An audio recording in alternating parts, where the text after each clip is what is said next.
Why would an entire community turn against one woman over a dog park? The answer stood in the middle of Boise's Riverside Dog Park, red-faced and shouting, her voice slicing through the morning air like a blade. Karen Miller, a 40-something woman with a penchant for control, had turned a sunny Saturday into a battlefield. Her oversized frame loomed over a trembling college student, Emily, whose golden retriever cowered behind her. "Your mutt ruined my princess's day," Karen bellowed, pointing at the fluffy white poodle that yipped incessantly at her side. Emily's dog, Max, had done nothing more than sniff Princess a little too closely. But to Karen, it was a personal attack. The park, usually a haven of wagging tails and friendly chatter, fell silent as heads turned. Karen's tirades were legendary, but today felt different, darker, heavier, like the air before a storm. Emily clutched Max's leash, her voice shaking but firm. "He didn't do anything. Karen, you can't just yell at everyone." The words barely landed before Karen's eyes narrowed, her lips curling into a sneer. "You don't tell me what I can do, little girl," she snapped, stepping closer. Emily flinched but held her ground. A small crowd began to form, their dogs tugging at leashes, sensing the tension.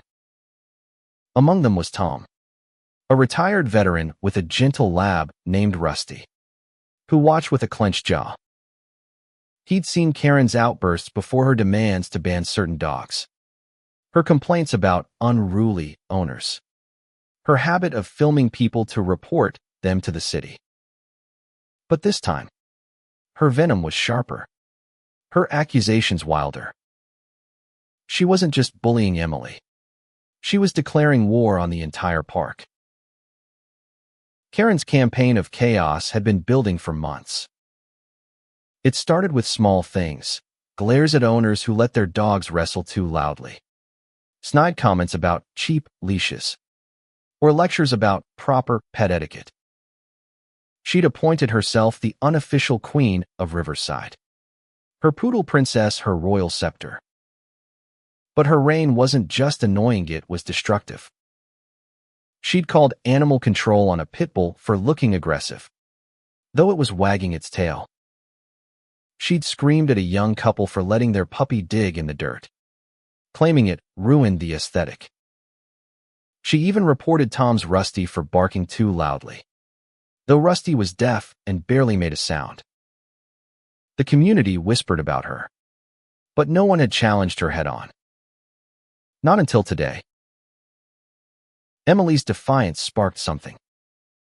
Tom stepped forward, his voice low but steady. "Karen, you're out of line. Leave her alone." Karen whipped around, her face contorting with indignation. "You stay out of this, old man. Your dog's just as bad." She spat, jabbing a finger at Rusty, who tilted his head in confusion. The crowd murmured, a mix of shock and agreement. Karen's attacks were no longer just personal, they were tearing at the heart of the park, a place where people came to escape, to connect, to let their dogs be dogs. But Karen saw it as her kingdom, and she ruled with an iron fist. As the argument escalated, a new figure emerged from the crowd, Sarah, a quiet dog trainer who rarely spoke but always observed. She'd been documenting Karen's behavior for weeks, not out of spite, but out of necessity. Sarah had seen parks like this collapse under the weight of one person's ego. She pulled out her phone, not to record, but to show something to petition. "Karen," she said, her voice calm but piercing, "we've been keeping track. Over 50 complaints about you. This isn't just about Emily or Max." Karen froze, her eyes darting to the phone. For the first time, Her confidence wavered. The crowd tightened around her. Not threatening, but resolute. They weren't just pet owners anymore. They were a community pushed too far. The truth began to unravel in whispers that grew louder. Sarah revealed what she'd uncovered. Karen had been filing false reports with the city, claiming dogs were dangerous to get them banned. She'd even sent anonymous emails to the park board, demanding stricter rules that would exclude half the dogs in attendance. But the real twist came when Sarah dropped a bombshell. Karen had been caught on a neighbor's security camera kicking a stray dog that wandered into her yard. The video, blurry but undeniable, had circulated quietly among a few owners. Gasps rippled through the crowd. Emily's eyes widened, and Tom's fist clenched. Karen's face drained of color, her bluster replaced by a stammer.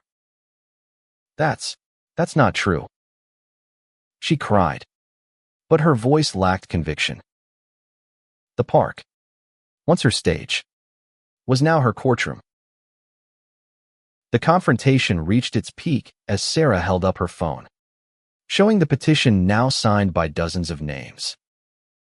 "We're asking the city to ban you from this park, Karen," she said. "Not just for today, but for good."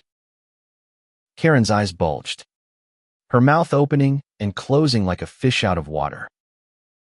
She turned to the crowd, expecting allies, but found only hard stares and crossed arms.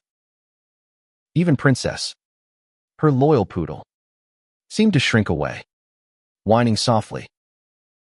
Karen's reign was crumbling, but she wasn't done fighting. "You can't do this," she shrieked, her voice cracking. "I'll sue you all. I'll shut this whole park down." The threats only fueled the crowd's resolve. They weren't afraid anymore. Karen's threats hung in the air, but they were hollow, like a storm that had already spent its fury. The crowd at Riverside Dog Park stood united, their faces a mix of anger and determination. Emily, still shaken, tightened her grip on Max's leash, her eyes locked on Karen's trembling form. Tom, his lab Rusty sitting calmly at his side, spoke up again. "You don't get to bully us anymore, Karen. This park belongs to everyone, not just you." His words were steady, a quiet force that seemed to anchor the group. Karen's gaze darted from face to face, searching for a crack in their resolve. But there was none. For the first time, she was outnumbered, outmatched, and out of excuses. Sarah, the dog trainer, stepped forward again, her calm demeanor a stark contrast to Karen's unraveling. She held up a folder, thick with printed emails and reports. "These are your complaints, Karen. Every single one you sent to the city, exaggerated or outright fabricated. You claimed Max attacked Princess, but witnesses say he was playing. You reported Rusty for disturbing the peace, but he's deaf. And this," she said, pulling out a single sheet, "is a copy of the police report filed after you kicked that stray. Animal cruelty. Karen, that's not just a park rule violation, that's a crime." The crowd gasped again, the weight of the accusations settling over them like a heavy fog. Karen's face twisted, her lips quivering as she tried to form a defense. "Lies," she spat, but her voice was weak, almost a plea.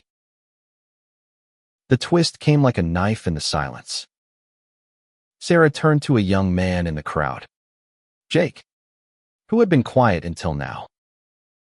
He was a shy tech student who often brought his beagle, Luna, to the park. "Jake," Sarah said, "tell them what you found." Jake hesitated, then stepped forward. holding up his phone. I work part-time at the city's IT department. He stammered. I was helping clean up their email server when I found something weird. Karen's been using fake accounts to spam the park board with complaints. Not just about dogs, but about specific people: Emily, Tom, even Sarah. She's been trying to get you all banned. The crowd erupted in murmurs, shock turning to outrage. Karen's eyes widened, her hands shaking as she backed away. That's ridiculous. Why would a dog park become a battleground? Karen Miller's voice thundered across Boise's Riverside Dog Park, her hefty frame towering over Emily, a college student clutching her golden retriever's leash.